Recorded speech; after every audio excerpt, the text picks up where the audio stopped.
Commentary Booth is a show for media lovers by media lovers just like you. If you want to support the show, go to pariomagazine.com.au. As Buddy said, we're going to wipe out on the stairs now. Oh, the surfing puns. Here we go. The true crime mini-series on Binge in Australia and HBO Max internationally, The Staircase. What did you think of this one? Firstly, have you watched the documentary on Netflix? So I watched a part of the documentary on Netflix previously, forgot entirely about it, watched the HBO Binge Staircase, and then went back and kind of series cheated a little bit.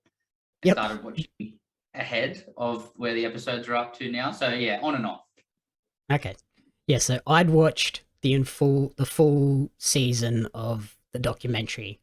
So I know the entire story.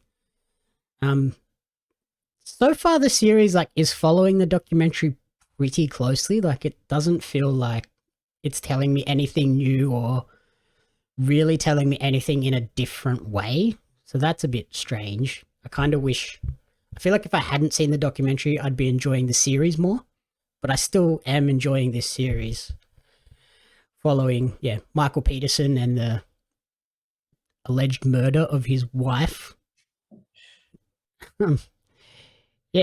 Colin Firth as Michael Peterson is doing a fantastic job, but I think this is a Toni Collette show.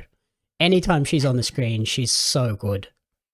Oh, and the way she has to go through and do some graphic deaths on repeat, it was hard to watch how good she was at acting those deaths. Yeah, that's my big takeaway. I think it's episode 2 when they show the first scenario where she just falls and dies. That was so rough. That was so hard to watch. I was like, I feel like Toni Collette is dying right in front of me. This feels scary. Yeah, and it does a good job, I think, the show of, I'm not going to lie to you, I think he killed her, but... Yeah, I'm the same. It does a good job of making me jump between sides. At first, I was I felt bad for him. Man, these cops really out to get him just because he's gay, bisexual, whatever he is. They're just trying to pin it on him, and she must have fallen. It's a staircase. Of course she fell. But then by the end of it, I was like, no, he murdered her. What a scumbag. I got really angry about it. So it frustrates me not knowing, and it frustrates me that the world still doesn't know really. Yeah, he was convicted, but there's still all the, it's not conclusive. It's not one of those open and shut, this is how it went down. She could have just fallen. It could be all these different things, and that's so strange to see. And since you've watched the documentary, you know the owl theory. Have you noticed in the series as well that they're kind of dropping breadcrumbs hinting at that coming in later episodes? I didn't get the owl theory. What's that? Oh, you didn't get that far? No, I haven't got. I just kind of jumped into a little bit at the end of it. Okay, so in the documentary, there at one point, as one of the alternative theories for how she got the big gouges on her head, they claim that an owl was in their house and attacked her on the stairs, and that's what gave her the big slashes on her head without fracturing her skull. And in the series, they are constantly, you hear owls in the background, and she's constantly worried about animals in the roof and stuff. The bat. They're dropping all these breadcrumbs that the owl theory is coming. So I'm kind of just waiting for that episode to hit and be like, oh, this is ridiculous. And since Toni Collette has to act out all of these crazy death moments, the owl attack is going to be one to watch. Yeah, now I'm looking forward to it. Yeah. You can't, surely after they dig up the body of the German lady that has the same injuries, it's oh, that's right, I forgot she fell down a staircase and died. Come on. Yeah. It's so frustrating, a legal system at some points where I understand why it has to be like that, but it's we know you did it, but we can't quite prove it beyond a reasonable doubt. So like Mhm. it's an owl. Like it can't be an owl. Like No. it was weird. Like, the whole fire poker, the blow poke thing was pretty insane as well, though, that they found it and it wasn't the murder weapon, because I thought, oh, that's definitely the murder weapon. But yeah, it's a very, very good story for a miniseries. But Yeah. again, I think a lot of those real life miniseries, obviously it's a far cry, and I hate to bring this up for you again and watch you get angry, but it's a far cry better than the last Underbelly. Oh yeah, way, way better. Yeah, like not in the same league, but the same problem is that it's still open-ended as a real crime. So you still, as a drama series, know you're not going to get what you want. Like those mysteries, the best thing you want is that aha moment and the closure. Yep. And I already feel frustrated that I'm not going to get the closure. Yeah, it's still going to end up being like, yeah, I'm pretty sure he killed her, but I can't for sure say that that's what happened.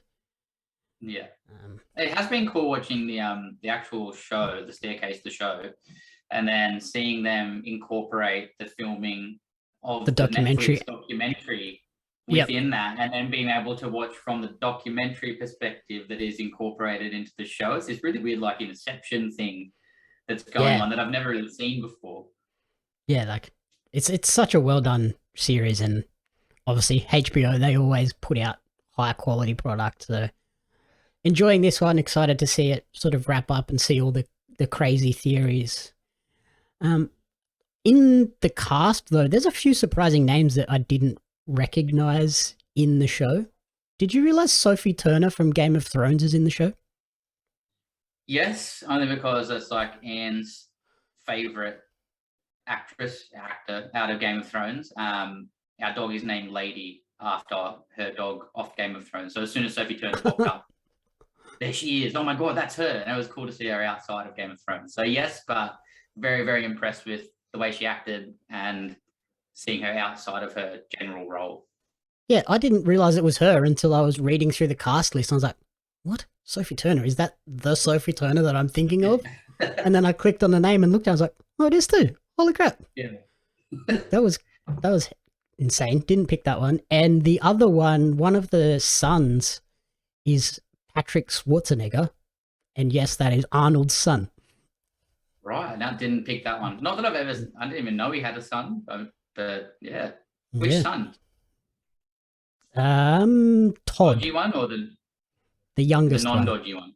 Yeah, the youngest one. I think the one that found the blowpoke. Yeah. No, that's the older one found the blowpoke. The pipe bomber. Oh yeah, yeah. So yeah, it was the younger one. Yeah. Yeah, Patrick Schwarzenegger.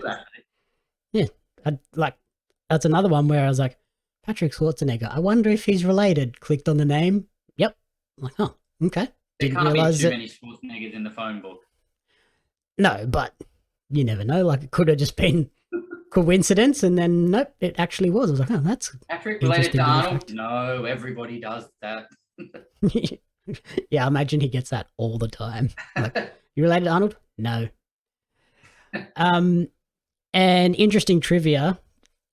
Obviously, Colin Firth plays Michael Peterson in the show, but he wasn't the first choice. Do you want to guess who the first choice for that role was? Benedict Cumberbatch. No. Harrison Ford. Oh. Yeah, it's a little bit fugitive in that though, isn't it? Yeah, and I can't look at Harrison Ford and not see either Han Solo or Indiana Jones. So I remember The Fugitive, he killed his wife. Or they thought he killed his wife. Like, he's already done that. Yeah, true. So yeah, he eventually dropped out. So I imagine it was someone going like, you've done this story before. There's no need to do this same character again. But I did like seeing Colin Firth do something a bit dirty. Like, it was a bit gritty for Colin Firth, which is not his normal. Like, Anne obviously gets quite hooked into the Downton Abbeys and all sorts of things, and she sees him as Mr. Darcy out of all the Jane Austen series. So yeah, it's nice to see him outside of something good. I wonder if that was like him specifically choosing that for that reason, like, I want to get away from everyone sees me in the Downton role. Let's do something a little bit like totally different. So. I hope so. Like, it works. He's done really well at it, and he's done really well at walking the line between victim and villain. Yeah, there's some moments where you're like, you are a jerk. Like, I'm 100% sure you would kill someone. And then there's other moments where you're like, yeah, he's getting screwed over here. Like, it's a crazy story. and a very well done show. Yeah, and there's a lot of curious moments where they act so well, but I don't know, you might be like, man, this is going to be a weird one. But when they go in, he's kind of come out as bisexual, whatever, and he sneaks away to the adult book center. And I always, like, I wonder to myself, I always thought, like, how do people just walk into those places and like look at someone and go, yeah, do you want to? Like, yeah. how do they go from browsing a shelf to in the back room? And it's so funny seeing them try and act out like the weird little look. Now we're in the sauna, and you're like, oh, okay. Even like that moment in the sauna, like, they kind of don't say anything that would explicitly say, hey, this is what I want to do. But then they do some things. Just start touching themselves, and you're like, oh, whoa. Yeah. Like, it was a bit intense. That could quickly be interpreted the wrong way. Like, you want to make sure that look is being reciprocated. Yeah, that's very, very different to Mr. Darcy. I thought he did really well at it. As gritty and as, I don't want to say bad, but as weird as it is for me to watch it, I thought he did really well at it. Yeah, so I'm really enjoying it, and I'm looking forward to, like I said, the owl theory and how they wrap it up, whether they try and give a more definitive answer than the documentary did. But if you haven't watched the documentary, I would recommend watching the series first, and then if you still want more story, then watch the documentary to flesh it out a bit. But so far, it's very beat for beat. Well, definitely, because you can see the documentary being made on the show. Mm-hmm. And not vice versa. Like, you can get the bit more of the insight from the show, ironically enough, before the documentary. Like, you never really get to do that any other time. Yeah, this is like the second week in a row where I've watched a show that also has a documentary about the same story. Like, I watched The Girl from Plainville with Blake, and it's the same thing. Like, it's a series about a true crime that also has a documentary about that crime, and I wish I'd watched the series before the documentary, because obviously the documentary kind of spoils the series, whereas the series is all about building that drama and then revealing what happens, whereas the documentary is just, this is what happened. Yeah, and I think it's nice to see, as a documentary, they're a lot more literal, and I think it's nice to, like, you can see, for me, I was watching the documentary and going, oh yeah, Colin Firth did do a good job of, like, his little idiosyncrasies, and, like, you can see where things have been followed and where things have been manipulated, I guess, for the drama. So yeah, it's interesting to be able to do that. So out of the two shows, what would be your top recommendation, since they're both of it sounding really well done from both of us? Wildly different. Yeah. Look, I think as an overall viewing for a majority of people that want something dramatic and happy, I've got to stick with Make or Break. Like, it's really well made. I think it brings an insight into a sport a lot of people only ever see the really crazy big wave or really intense moments. I think it brings a lot more insight and background to something that I really love, and I think a lot of people are semi-interested in. So I'll stick with Make or Break, though I am excited to see the owl attack Toni Collette. Yes. Yeah, I'm picking Make or Break as well, just because it is that perfect introduction into surfing. And like you said, I think it shows the behind the scenes, but it also shows you the athleticism rather than here's just 5 seconds of a crazy big wave. Like, here's guys and girls spending an entire year working to this one day, and the crazy amounts of work that they have to do that and do that well. So Make or break for me. Yeah. Good pick. And I think just like while we're on, I just just owning their struggles. I really like for me now. I know I'm still getting older, or because we've come out of hopefully in the back end of COVID, but it's nice to see people own their struggles and talk about them and get through the other side of it. So yeah, that was a big part of it for me too. Yep. Alrighty. Thank you everyone for listening to the commentary booth. If you enjoyed the show, please remember to rate, review, and subscribe on podcast services and on YouTube. You can follow me on social media at JamieUpsMedia and at Pario Magazine. And you can follow Buddy on Instagram at a.b_CSEE. The Commentary Booth is a fan-funded production of Jamie Apps Media. You can support the podcast alongside our magazine, Pario Magazine, on Patreon at patreon.com/JamieAppsMedia. The following people supported at the community support group level or higher, and you cannot fathom how incredibly appreciative we are for their support. Brian and June Hart, Blake Robinson, Rena Renee, Courtney Paulson, Darren Hatcliffe, Jackson Carr, and Tracy Apps.